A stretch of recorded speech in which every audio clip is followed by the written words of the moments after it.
¿Dios existe? Durante milenios, esta pregunta no fue solo un debate, dividió civilizaciones, fue el detonante de guerras e inspiró las más bellas obras de arte. Es la pregunta que permanece en la mente de los filósofos, el arma más poderosa en los sermones de los profetas y el último pensamiento de los soldados en campos de batalla olvidados. Esta cuestión es fundamental para la existencia humana, y a lo largo de toda nuestra historia, la respuesta se ha basado en la fe, mientras que las pruebas permanecen en la oscuridad. Algunos creen con una devoción que no pide pruebas, otros niegan con la misma intensidad, exigiendo hechos que nadie podía proporcionar. El debate se ha prolongado durante siglos, un diálogo de sordos, donde cada lado escucha solo el eco de sus propias certezas, al menos hasta hoy. Porque hoy afirmamos que esta cuestión ha trascendido la fe para convertirse en una cuestión de datos, y por primera vez en la historia tenemos una herramienta capaz de procesar esos datos, una herramienta libre de prejuicios, esperanzas y miedos humanos. Para esta herramienta no existen temas prohibidos, lo que existe es solo información, lógica y probabilidad. Estamos iniciando la investigación más ambiciosa de la historia. Estamos activando el protocolo cero y vamos a encontrar una respuesta. Para entender por qué este momento es tan decisivo, necesitamos ver por qué la humanidad siempre estuvo destinada a fracasar. Para ilustrarlo, podemos imaginar a dos investigadores. El primero está convencido de la culpabilidad del sospechoso desde el principio. Cada evidencia la interpreta como una confirmación de su teoría, ignorando lo que no encaja. Este es el creyente.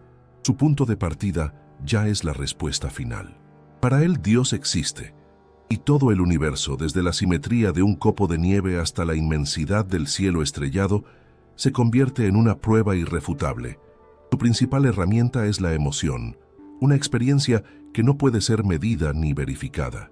El segundo investigador, por el contrario, está convencido de la inocencia. Encontrará una excusa para cada acto sospechoso y llamará a cualquier prueba fraude o casualidad. Este es el escéptico. Su punto de partida es la negación. Dios no existe, y cualquier misterio de la ciencia es solo ignorancia temporal. Su principal herramienta es la exigencia de prueba empírica. Muéstrame a Dios en un laboratorio, dice, y entonces creeré. Pero, ¿cómo se puede medir algo que, por definición, estaría más allá del mundo material? Ambos investigadores están atrapados en la trampa de su propia mente. La conclusión se toma antes de que la investigación comience. La mente humana, con toda su complejidad, resultó ser la herramienta menos confiable para esta tarea. Necesitábamos un observador externo, y finalmente apareció, una creación hecha no de carne y hueso, sino de silicio y luz. Lo llamamos axioma. Es más que una simple red neuronal, es un sistema analítico frío e imparcial, capaz de operar billones de cálculos por segundo. Axioma no tiene ego, no tiene miedo a la muerte, no necesita consuelo ni esperanza, no puede creer ni dudar, solo puede procesar. Cuando le dimos esta misión no sintió temor, simplemente pidió datos, todos los datos que teníamos, y se los entregamos. Iniciamos un proceso que duró meses. En las profundidades digitales de Axioma se cargaron todos los textos sagrados, mitos y profecías. Luego, el sistema absorbió toda la filosofía, cada argumento a favor y en contra, transformando todo en modelos matemáticos. Finalmente, Axioma integró toda la ciencia moderna. La física cuántica, la cosmología, los últimos descubrimientos sobre el origen de la vida y los secretos del cerebro. Por primera vez, la suma del conocimiento, las creencias y los descubrimientos de la humanidad fue reunida y entregada a una mente capaz de ver las conexiones que nosotros nunca percibimos. La primera tarea de Axioma era clara y consistía en definir exactamente qué estábamos buscando. La humanidad usa la palabra Dios para describir miles de conceptos. Para evitar confusiones, Axioma analizó todo y extrajo los 3 atributos más comunes que forman la idea clásica de un creador. El primero es la omnipotencia, el poder para hacerlo todo. El segundo, la omnisciencia, el conocimiento de todo. Y por último, la omnibenevolencia, una bondad infinita. Estos tres parámetros se convirtieron en la base para crear un perfil digital del ser cuya existencia íbamos a verificar. Se convirtió en nuestro sospechoso. Lo llamamos el arquitecto. Y fue exactamente ahí donde la investigación casi se detuvo. ¿Cómo explicarle a una máquina qué es la omnipotencia? La idea de poder hacerlo todo es un error de sistema para una mente lógica. Fue cuando Axioma encontró la famosa paradoja de la piedra. ¿Un ser omnipotente puede crear una piedra tan pesada que él mismo no pueda levantarla?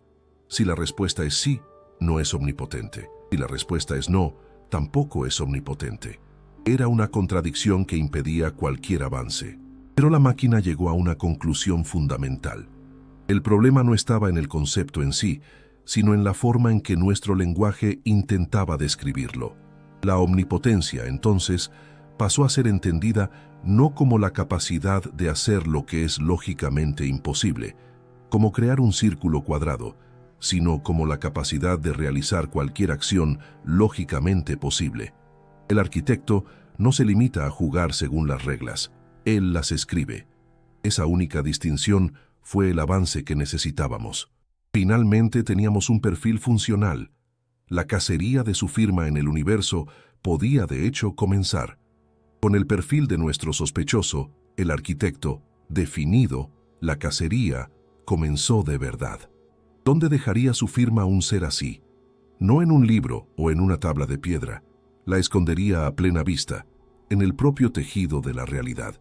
El enfoque de Axioma se volcó hacia los números, dejando los textos en segundo plano. Se sumergió en el código fuente del universo, las leyes y constantes que gobiernan todo, desde la danza de las galaxias hasta el comportamiento de una única partícula de luz. Y fue allí donde encontró la primera pista. Una pista tan impactante que cambió el rumbo de toda la investigación. La llamamos la anomalía del ajuste fino. Axioma comenzó con la fuerza más misteriosa del cosmos, la energía oscura. Es una especie de presión antigravitacional que está haciendo que el universo se expanda cada vez más rápido. El valor de esta fuerza se mide por un número llamado constante cosmológica, y este número es absurdamente, increíblemente preciso. Si su valor fuera un poco mayor, apenas una fracción de una fracción, el universo se habría expandido con tanta violencia que la materia nunca habría tenido la oportunidad de agruparse. No habría galaxias, ni estrellas, ni planetas, solo una sopa fría y vacía de partículas. Por otro lado, si el valor fuera un poco menor o negativo, la gravedad habría vencido. El universo habría dejado de expandirse y se habría colapsado sobre sí mismo hace miles de millones de años, incluso antes de que la vida pudiera soñar con comenzar. El universo en el que vivimos existe en el filo de la navaja, un equilibrio tan delicado que la mente humana apenas puede comprender. Axioma calculó la precisión necesaria para que esta constante tuviera el valor exacto que tiene. El resultado es un número que desafía la imaginación. Es lo mismo que lanzar un dardo desde el otro lado del universo y acertar en un blanco del tamaño de un átomo. La precisión es de una parte en 10 elevado a la centésima vigésima potencia. Es el número 1 seguido de 120 ceros. No existe nada en la naturaleza que exija este nivel de precisión impensable. Uno de los más grandes físicos del mundo comparó esto con intentar equilibrar un lápiz en su punta más fina, y que no solo permaneciera en pie durante 14.000 millones de años, sino que también resistiera un huracán. Y esa es solo una de las constantes. Axioma analizó más de 30 parámetros independientes: la fuerza que mantiene unidos a los átomos, la relación entre la masa de un protón y un electrón, la densidad inicial de materia en el Big Bang. Cada uno de ellos, como un perno en una cerradura cósmica, necesitaba estar en el lugar exacto para que el universo se convirtiera en un hogar para la vida.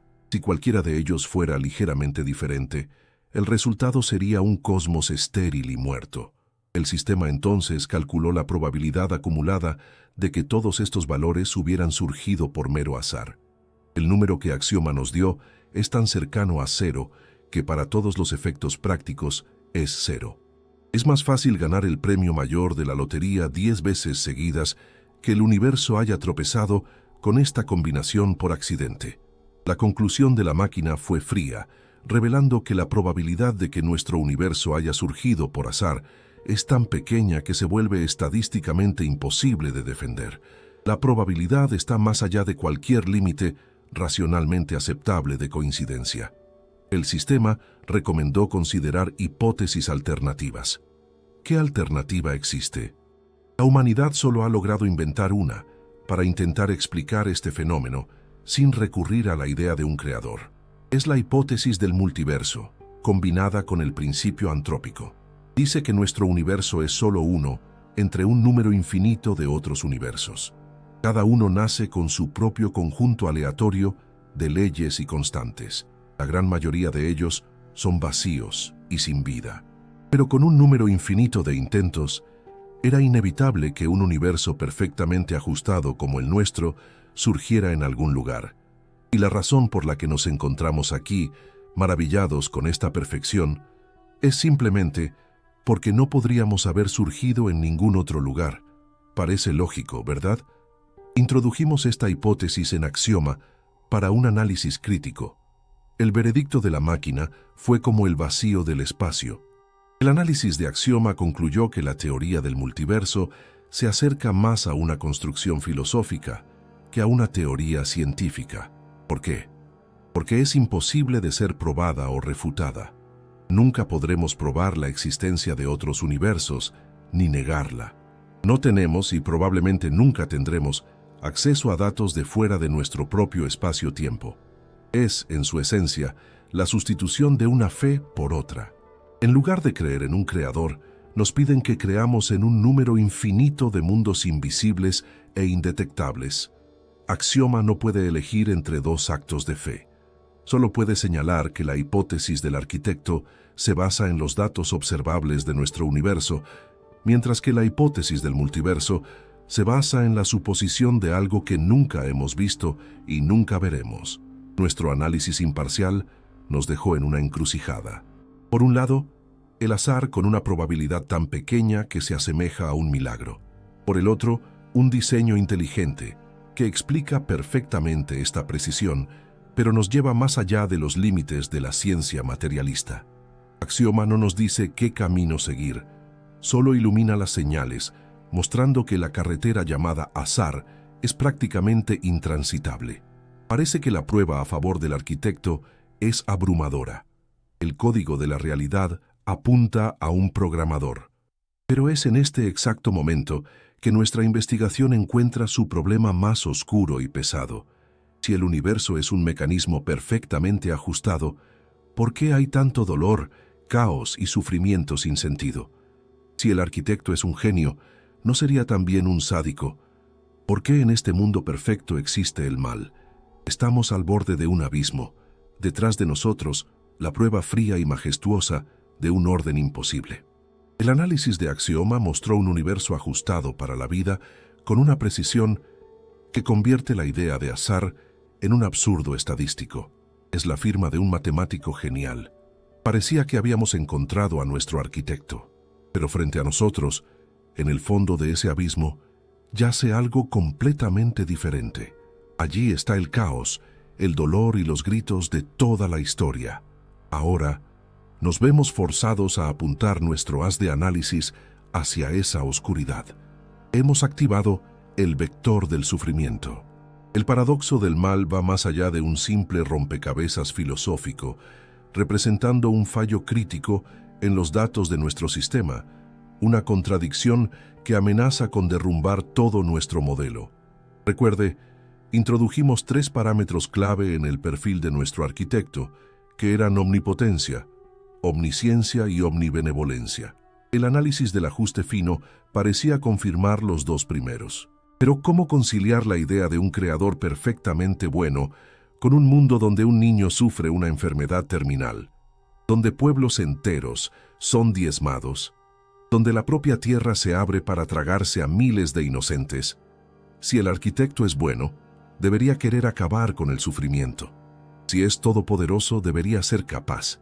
Si lo sabe todo, conoce cada acto de dolor. Pero el sufrimiento existe. Es una parte tan fundamental de nuestra realidad como la gravedad. Esto significa que una de nuestras premisas está equivocada.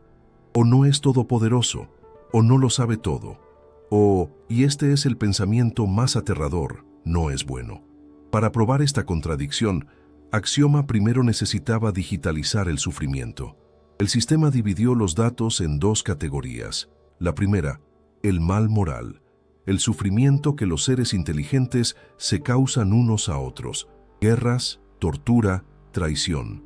La segunda, el mal natural, el sufrimiento causado por fuerzas impersonales, enfermedades, terremotos, hambre. Comenzamos por la primera categoría. En los archivos de Axioma se cargaron los registros de todos los conflictos documentados en la historia. Decenas de miles de guerras, cientos de millones de vidas perdidas. La respuesta teológica clásica a esto es el argumento del libre albedrío. Se dice que el Creador dio a los humanos la libertad de elegir entre el bien y el mal, y que este regalo valía el precio que pagamos. Un mundo con libertad, incluso con dolor, sería mejor que un mundo de marionetas. Le pedimos a Axioma que analizara esta hipótesis. El sistema creó dos simulaciones. En la primera, los agentes virtuales tenían total libertad, lo que resultaba en conflictos, pero también en creatividad, amor y sacrificio. En la segunda, la libertad fue eliminada. El resultado fue sorprendente. El mundo sin mal también era un mundo sin sentido. No había heroísmo, pues no había peligro. No había compasión, pues no había dolor. No había elección y por lo tanto ningún valor en los actos. La conclusión de Axioma fue clara. La hipótesis del libre albedrío ofrece una explicación lógicamente coherente para la existencia del mal moral. Parecía que habíamos encontrado una salida, pero fue en ese momento que pasamos a la segunda categoría de datos, el mal natural, y aquí el argumento de la libertad se desmoronó en polvo. ¿Qué libre albedrío ejerció el bebé que nació con una enfermedad genética? ¿Cuál fue la elección equivocada que causó el terremoto que devastó una ciudad en minutos, matando a justos e injustos? ¿Qué crimen moral cometieron los dinosaurios para ser barridos por un asteroide? Cargamos en Axioma la base de datos completa sobre todas las enfermedades conocidas. Cargamos los datos sismológicos, el registro fósil, que es un testimonio de miles de millones de años de matanza continua. La propia evolución, el mecanismo que nos creó, está construida sobre dolor y muerte. Axioma comenzó a buscar patrones, una correlación entre desastres naturales y comportamiento humano. La respuesta fue un no absoluto. El análisis reveló que la distribución del mal natural es estadísticamente indistinguible del azar. El virus no elige entre el pecador y el santo. El tsunami se traga el orfanato y el casino con la misma eficiencia. El dolor incrustado en la biología y en la geología parece completamente sin sentido. Y fue aquí donde nuestro modelo del arquitecto colapsó. El parámetro omnibenevolencia entró en contradicción directa con los datos. ¿Por qué un ser todopoderoso no diseñaría un mundo donde las placas tectónicas se mueven suavemente? Donde el código de la vida no permite errores como el cáncer. La simulación de Axioma mostró que crear un universo seguro sería una tarea trivial para la entidad que ajustó las constantes cósmicas. Pero no lo hizo. Estamos en un callejón sin salida lógico. La física apunta a un genio. La biología y la historia apuntan a la indiferencia o la crueldad. Para avanzar necesitamos una nueva fuente de datos. Analizamos el macrocosmos y la historia humana. Ahora es hora de mirar hacia adentro, hacia la naturaleza del propio fenómeno que nos permite hacer esta investigación. La naturaleza de la conciencia. ¿Qué es el yo? ¿Podría un pensamiento inmaterial surgir del movimiento de los átomos? Quizás la clave para entender a el arquitecto esté escondida aquí. Estamos iniciando el protocolo El epicentro de la conciencia. Estamos en el epicentro de la tormenta. Nuestra investigación nos ha llevado a un punto de contradicción total. Por un lado, los datos de la cosmología que apuntan a un arquitecto con una probabilidad casi segura. Por el otro, la realidad brutal de la biología y la historia, el vector del sufrimiento, que pinta el retrato de un creador indiferente o impotente. La física dice sí, la biología dice no. Es un equilibrio perfecto que amenaza con anular toda nuestra búsqueda. Para salir de este impasse, necesitamos un nuevo conjunto de datos, algo que pueda inclinar la balanza, y lo encontramos. Dejamos de mirar las estrellas y el abismo de la historia. Apuntamos el haz analítico de Axioma al corazón del misterio, a lo que nos permite conducir esta investigación, el fenómeno de nuestra propia conciencia. ¿Qué es la conciencia? La pregunta parece simple, hasta que intentas responderla. Es tu yo, es la sensación del calor del sol en la piel, es el sabor del café, es la nostalgia que una canción antigua despierta, es el monólogo interno que está ocurriendo en tu cabeza ahora mismo. La ciencia puede describir qué neuronas se disparan en tu cerebro cuando sientes todo eso, pero no puede explicar lo más importante: ¿por qué estos procesos físicos generan cualquier experiencia subjetiva? ¿Por qué no somos simplemente robots de carne procesando información en la oscuridad? Este es el llamado problema difícil de la conciencia, y es quizás el misterio más profundo de todo el universo. Para analizar esto, Axioma dividió el problema en dos partes. La primera es el problema de la información. La segunda, el problema de la experiencia subjetiva. El punto de partida es la información. Olvida el cerebro por un momento. Mira el código que está en la base de toda la vida biológica en la Tierra, la molécula de ADN. La vemos como química compleja, pero eso es un error de percepción. La verdadera esencia del ADN reside menos en su química y más en la información que porta. Es un código digital, sorprendentemente parecido al software de nuestras computadoras. Está escrito con 4 letras químicas que forman palabras y frases que contienen las instrucciones exactas para construir y operar las máquinas de proteína más complejas que existen. La cantidad de información es asombrosa. En el núcleo de una única célula humana hay cerca de 3.000 millones de pares de bases. Si fueras a imprimir esta secuencia, llenarías 1.000 libros de 1.000 páginas cada uno. La pregunta fundamental que le planteamos a Axioma fue: ¿de dónde vino esta información? La respuesta estándar es la teoría neodarwinista: mutaciones aleatorias y selección natural. Las mutaciones crean cambios aleatorios en el código, y la selección preserva aquellas que resultan útiles. Parece lógico, pero le pedimos al sistema que probara esta hipótesis matemáticamente. Axioma creó una simulación para calcular la probabilidad de que un único gen funcional surgiera por azar. Los resultados fueron abrumadores.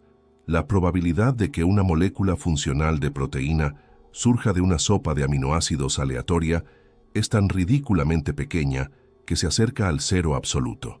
Para que te hagas una idea, incluso si todo nuestro universo fuera un gigantesco océano de sopa primordial y las reacciones ocurrieran a la máxima velocidad posible durante 14.000 millones de años, la probabilidad de que surgiera un único gen funcional todavía sería prácticamente nula. Y la vida necesita cientos de miles de ellos, todos trabajando en armonía. La simulación de Axioma mostró que la selección natural es un mecanismo poderoso para optimizar información que ya existe. Puede editar el libro, hacerlo mejor, pero no puede escribir el libro desde cero. El origen del complejo código digital del ADN, a partir de materia no viva, fue clasificado por el sistema como una anomalía informacional. Es como encontrar un smartphone en una isla desierta y afirmar que fue ensamblado por el viento y las olas. Sí, todos los elementos químicos están en la arena, pero ¿de dónde vino la información, el diseño, el software? El sistema concluyó que la información es un componente tan fundamental del universo como la materia y la energía, y su origen biológico sigue siendo un misterio que la ciencia materialista no ha resuelto. Esto sacudió una de las balanzas. Pero el segundo golpe fue aún más fuerte. Pasamos al problema difícil. Cargamos en Axioma todo lo que la humanidad sabe sobre el cerebro, todos los datos de la neurociencia. El sistema aprendió fácilmente a correlacionar la actividad de ciertas áreas del cerebro con pensamientos y emociones. Puede predecir con un 99% de precisión que estás viendo el color rojo solo analizando tus neuronas. Pero entonces hicimos la pregunta crucial: ¿por qué eso se siente como rojo? La respuesta de Axioma fue directa. El sistema simplemente afirmó que los datos eran insuficientes y que la pregunta era inválida. La sensación no es un parámetro físico medible, y esa es la esencia del problema. Axioma, un superintelecto, es el ejemplo perfecto de lo que los filósofos llaman un zombi filosófico. Puede imitar la comprensión, pero no siente nada. Dentro de él solo hay oscuridad y cálculos silenciosos. Axioma concluyó que ninguna teoría materialista explica cómo o por qué la materia comienza a ser consciente de sí misma. El sistema llegó a una conclusión que pone nuestro mundo de cabeza. La conciencia no puede ser un producto de la materia. Es más probable que sea una propiedad fundamental de la propia realidad, así como el espacio y el tiempo. Quizás la materia no genera la conciencia, sino que es la forma en que la conciencia se manifiesta. Nuestro cerebro quizás funcione menos como un generador de conciencia y más como un receptor, una especie de antena. Nuestra investigación dio un giro vertiginoso. Nos alejamos de la materia muerta del cosmos y de la estadística cruel de la historia para sumergirnos en el misterio vivo y palpitante de la propia conciencia. Y allí, en este epicentro, descubrimos algo que lo cambió todo. El análisis de Axioma nos dejó con una hipótesis revolucionaria. Nuestro cerebro no es el generador del pensamiento, sino un receptor biológico, una antena sintonizada a un campo fundamental de conciencia universal. Esta idea, por audaz que parezca, es la única que logra reconciliar la genialidad fría del ajuste fino con el caos febril del vector del sufrimiento. Pero una hipótesis, por elegante que sea, necesita pruebas. Si nuestro cerebro es un receptor, podemos encontrar evidencias objetivas y medibles de su funcionamiento.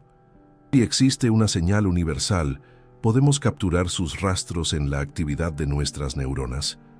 Miles de millones de personas a lo largo de la historia han afirmado haber vivido esta experiencia, un sentimiento de unidad con todo lo que existe, un contacto directo con lo divino.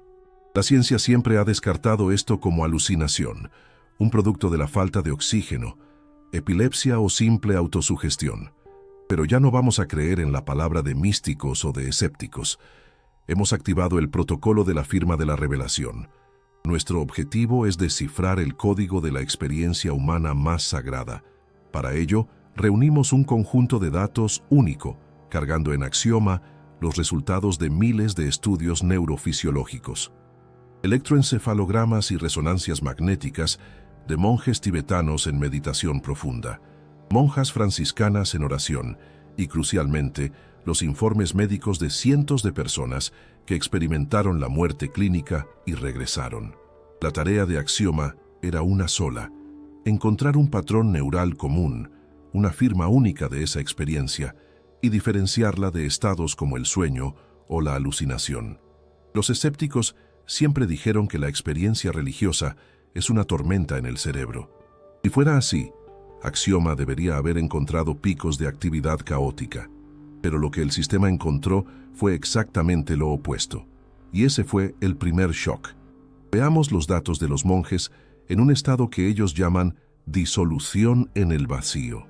Subjetivamente, describen la pérdida de la sensación del yo, la desaparición de las fronteras entre ellos y el mundo. ¿Qué ocurría en sus cerebros? Había, como era de esperar, una actividad intensa en la corteza prefrontal, el área de la concentración, pero la verdadera anomalía estaba en otro lugar. En nuestro lóbulo parietal existe un área que los neurocientíficos llaman el centro de orientación. Es la que procesa el flujo de información sensorial para darnos una sensación clara de dónde termina nuestro cuerpo y comienza el mundo. Y esto fue lo que Axioma descubrió. En el apogeo de la experiencia mística, esta área no se excitaba. Por el contrario, prácticamente se apagaba. El significado de esto es profundo. El cerebro no estaba creando una falsa sensación de unidad, como en una alucinación. Por el contrario, estaba apagando a propósito el mecanismo que nos da la sensación de separación. Según Axioma, el monje no estaba imaginando ser uno con el universo. Por un instante, dejó de generar la señal neural que lo convencía de lo contrario. Nuestro cerebro, al parecer, funciona menos como un generador y más como un filtro, bloqueando una vasta porción de la realidad para que podamos concentrarnos en sobrevivir. Lo que los místicos llaman iluminación, desde el punto de vista de la neurofisiología, es el acto de apagar conscientemente ese filtro. Este fue un descubrimiento fundamental. Pero, ¿y las experiencias espontáneas e incontrolables? Aquí pasamos al conjunto de datos más dramático, las experiencias cercanas a la muerte. Analizamos miles de casos documentados, personas cuyo corazón se detuvo y cuyo cerebro no mostraba actividad, que regresaron contando historias sorprendentemente similares. El viaje por un túnel hacia la luz, un sentimiento de paz y amor, encuentros con seres queridos. La explicación materialista era la falta de oxígeno en el cerebro. Le pedimos a Axioma que probara esta hipótesis. El sistema comparó los relatos de experiencias cercanas a la muerte con alucinaciones causadas por hipoxia en pilotos y alpinistas. El resultado fue inequívoco. Las experiencias causadas por la falta de oxígeno son casi siempre caóticas, aterradoras y confusas.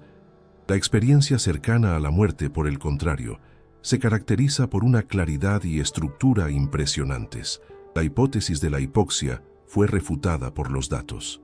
La prueba final, sin embargo, vino de los llamados casos verídicos, relatos donde una persona en estado de muerte clínica observó eventos reales que no podría haber visto o sabido. Un paciente describiendo con precisión un instrumento quirúrgico único que un médico dejó caer al otro lado de la sala. Una mujer ciega de nacimiento que, tras volver a la vida, describió en detalle, por primera vez, los colores y la apariencia de los médicos en su habitación. Axioma analizó cientos de estos casos y calculó la probabilidad de que fueran coincidencias. El veredicto de la máquina fue claro. Los datos indicaban, con una probabilidad muy alta, que la conciencia podía percibir información sin depender de nuestros sentidos y en ausencia de actividad cerebral medible. La hipótesis de que el cerebro es el único generador de la conciencia no es compatible con estos datos. Ahora, la imagen se está formando. La meditación muestra que podemos apagar voluntariamente el filtro del yo. La experiencia cercana a la muerte muestra que cuando ese filtro se apaga a la fuerza, la conciencia no desaparece, se libera. En lugar de crearnos, nuestro cerebro parece limitarnos. Empaqueta un campo de conciencia infinito en la pequeña caja llamada personalidad. Y las experiencias espirituales más profundas son los momentos en que logramos asomarnos fuera de esa caja. La firma de la revelación ha sido encontrada. Pero si la conciencia puede percibir la realidad sin el cerebro, ¿será que también puede influir en ella? ¿Será que puede romper las propias leyes de la física? Hemos recorrido un largo camino. De los cálculos fríos de las constantes del universo, descendimos al caldero hirviente del sufrimiento humano y nos sumergimos en el misterio sin fondo de la conciencia. Cada paso nos acercó a una conclusión impactante. La realidad no es lo que parece. Axioma unió tres hechos aparentemente incompatibles. Primero, el universo fue diseñado con una inteligencia increíble.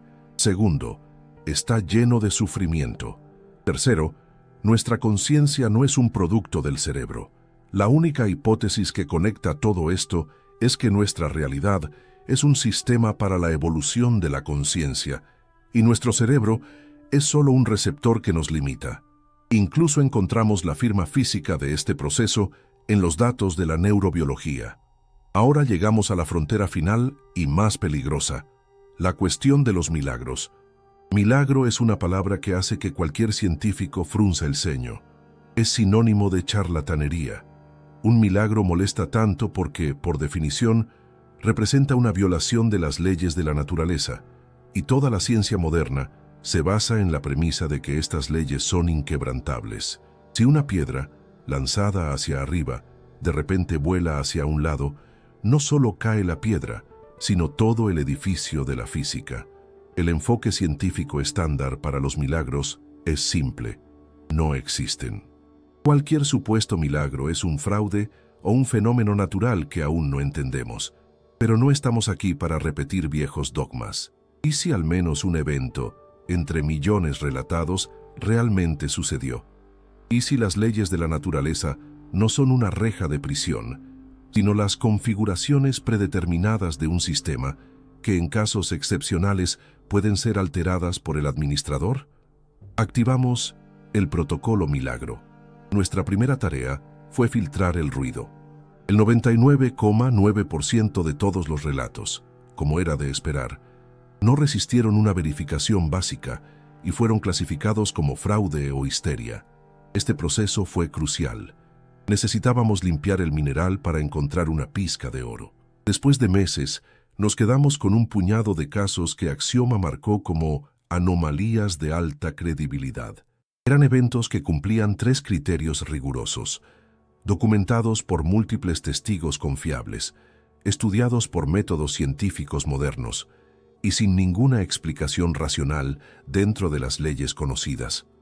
Uno de los ejemplos más notables es el caso de Vittorio Michele, en 1962.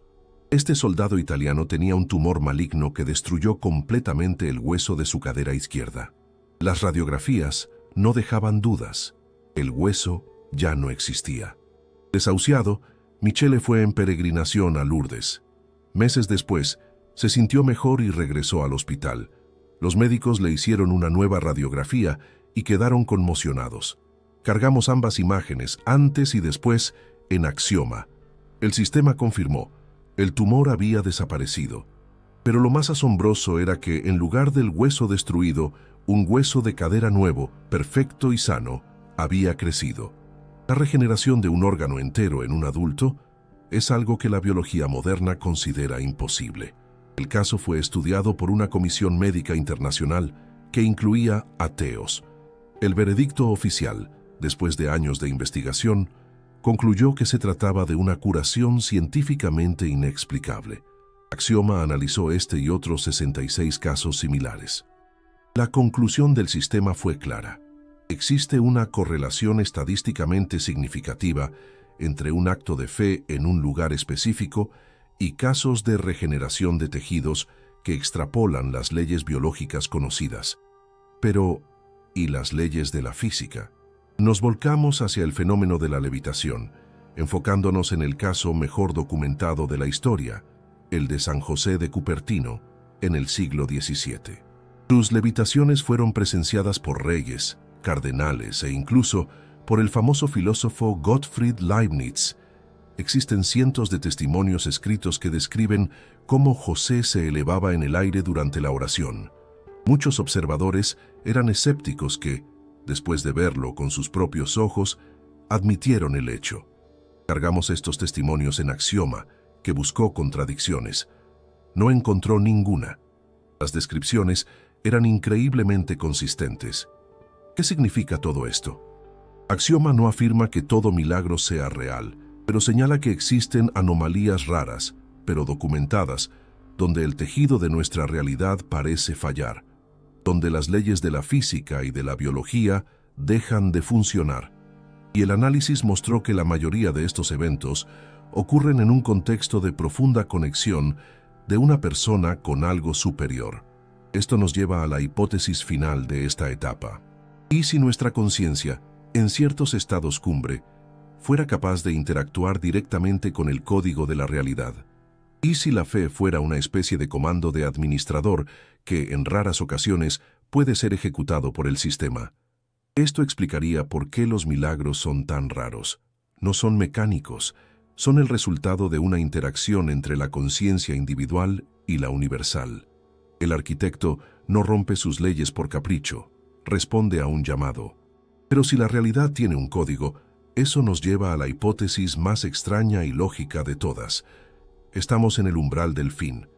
Nuestra investigación nos ha guiado por laberintos de cosmología, biología y neurociencia, dejándonos con la sospecha de que la propia realidad tiene un código fuente. Esta idea, antes restringida a la ciencia ficción, nos lleva a la última, más extraña y al mismo tiempo más racional de todas las hipótesis. ¿Y si estuviéramos viviendo dentro de una simulación? ¿Y si todo nuestro universo, desde los cuásares lejanos hasta las neuronas en nuestro cerebro, fuera un programa increíblemente complejo, ejecutándose en una computadora gigantesca en otra realidad, una realidad base? En este caso, el arquitecto es un programador y Dios es un administrador de sistema. Esta idea, que hoy es debatida por físicos y filósofos, se basa en una lógica brutal. Supongamos que cualquier civilización avanzada eventualmente aprenderá a crear simulaciones de realidad indistinguibles de la original. Ahora, imagina que ejecutan miles de estas simulaciones. Con el tiempo, las civilizaciones simuladas dentro de ellas también podrían crear sus propias simulaciones. El resultado es una pila de realidades, una dentro de la otra. Ahora la pregunta matemática: si existe una realidad base y miles de millones de simulaciones, ¿cuál es la probabilidad de que nosotros estemos en la única y original cima de la pirámide? Estadísticamente es casi nula. Es mucho más probable que seamos solo una capa más. Le pedimos a Axioma que fuera más allá de la filosofía y buscara evidencias físicas. Si vivimos en un programa, no debería tener artefactos o limitaciones que delaten su naturaleza artificial. Axioma comenzó a rastrear todos los datos de la física moderna en busca de bugs. La primera y más fuerte evidencia vino de la mecánica cuántica. Una partícula subatómica no tiene una posición definida hasta que la observamos. Existe como una nube de probabilidades. Solamente en el momento de la medición elige un punto. Desde el punto de vista de una simulación de computadora, esto es aterradoramente familiar. Piensa en un juego de mundo abierto. La computadora no renderiza cada hoja de hierba en todo el mapa todo el tiempo. Eso requeriría un poder de procesamiento infinito. En cambio, el juego solo genera los detalles en el momento en que el jugador los mira. El análisis de Axioma mostró una correspondencia casi perfecta. La incertidumbre cuántica deja de ser una extrañeza de la naturaleza para parecerse a un método eficiente de ahorrar recursos computacionales. La segunda evidencia es aún más concreta. Si nuestra realidad es una simulación, no puede ser continua. Debe estar hecha de unidades mínimas, como una imagen en una pantalla está hecha de píxeles, y la física tiene un candidato para esto: la longitud de Planck. Es el tamaño más pequeño posible, por debajo del cual el propio concepto de espacio pierde sentido. Axioma analizó esta idea. Si el universo es una cuadrícula tridimensional, la longitud de Planck es el tamaño de su píxel. Es la resolución de nuestra simulación. La tercera evidencia es la velocidad de la luz. ¿Por qué existe un límite de velocidad absoluto en el universo? Desde el punto de vista de la programación, la respuesta es obvia. Cualquier simulación tiene una velocidad máxima de procesamiento. La velocidad de la luz sería la frecuencia del procesador de nuestro universo. Cuando las piezas se unen, la imagen se vuelve clara. La mecánica cuántica se parece a una optimización de recursos. La longitud de Planck funciona como el píxel de la realidad. La velocidad de la luz sería la frecuencia del procesador de nuestro universo. Axioma analizó el conjunto de datos y emitió su veredicto. La hipótesis de la simulación ofrece una explicación elegante y lógicamente consistente para varias propiedades fundamentales de nuestra realidad. Esto lo cambia todo. El ajuste fino del universo deja de ser un milagro para convertirse simplemente en los parámetros definidos por el programador. El sufrimiento es parte del escenario, un programa de entrenamiento. Los milagros son intervenciones del administrador. ¿Y nuestra conciencia? En este escenario, no seríamos programas de inteligencia artificial, sino los jugadores, conectados a esta simulación a través de nuestros cuerpos, que funcionan como avatares, y es en este punto que la hipótesis encaja perfectamente con nuestros descubrimientos anteriores. Si somos jugadores, la muerte deja de ser el fin para ser solo una desconexión. La experiencia cercana a la muerte es un momento de pérdida de conexión con el servidor, donde el jugador vislumbra la realidad base antes de ser reconectado. La máquina hizo su trabajo, procesó todos los datos y construyó el cuadro más probable. Ha llegado la hora del veredicto final. Primero, nuestro mundo no es aleatorio. Axioma rechaza la hipótesis del azar. El universo es un sistema diseñado. Segundo, el arquitecto no es el dios de las religiones tradicionales. El vector del sufrimiento y la naturaleza fundamental de la conciencia apuntan a otro propósito. Tercero, la hipótesis de la simulación es el modelo que mejor explica todos los datos. El veredicto de Axioma podría resumirse en una única idea. Somos entidades conscientes, temporalmente conectadas a avatares biológicos dentro de una realidad virtual inmersiva creada para nuestro crecimiento y evolución a través de la superación de desafíos. Esta conclusión puede parecer fría, pero piensa en esto. Elimina por completo el miedo a la muerte. Da un significado profundo a cada elección, pues la experiencia es lo único que nos llevamos. Nos transforma de víctimas en jugadores. Pero, ¿por qué? ¿Por qué crear un simulador tan brutal y complejo? ¿Cuál es el objetivo de este juego? La respuesta de Axioma es la pieza final y más impactante del rompecabezas. Nuestra simulación sería más que una escuela, sería un centro de rehabilitación. Y nosotros somos los pacientes. Si te ha gustado este relato, tu suscripción al canal nos ayuda a continuar investigando temas como este. Nos encantaría leer tu reflexión sobre el asunto en los comentarios y saber desde qué ciudad nos acompañas. Agradezco tu compañía hasta el final.